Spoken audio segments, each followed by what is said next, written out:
What is a checksum and how do we calculate it? In this video, we would discuss that in detail.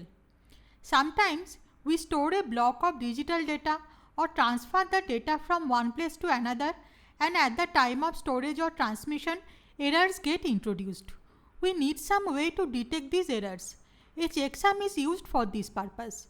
A checksum is a block of data that is derived from the original block of data and is used for the purpose of detecting errors. A checksum is widely used to verify data integrity. For example, a checksum is widely used to ensure that a file is appropriately downloaded or a file is not corrupted on a hard drive. How do we generate a checksum? The procedure using which we generate a checksum is called a checksum function or a checksum algorithm. A checksum function takes a block of data as input and generates the checksum as output. If a small change is made to the input block of data, a good checksum algorithm should ensure that the generated checksum has a significantly different value. A cryptographic hash function is often used as a checksum function for this reason. What is a cryptographic hash function?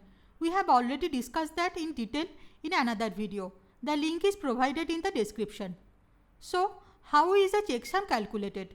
A checksum can be calculated in many ways. For example, let's say we want to calculate an n-bit checksum for an input block of data.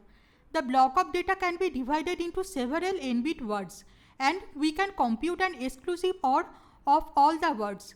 The result of the exclusive OR operation is the n-bit checksum. Problem with this checksum algorithm is if an error affects two bits that lie in the same position in two different words, the generated checksum will be the same.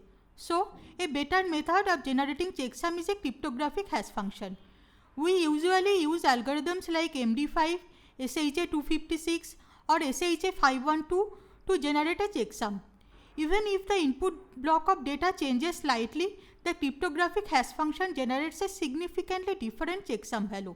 Moreover, it is computationally infeasible to find two different input data blocks that generate the same checksum. I hope this helps. Interested viewers who want to know more can visit the website of the Security Buddy. You can also subscribe to us and get notifications on recent videos.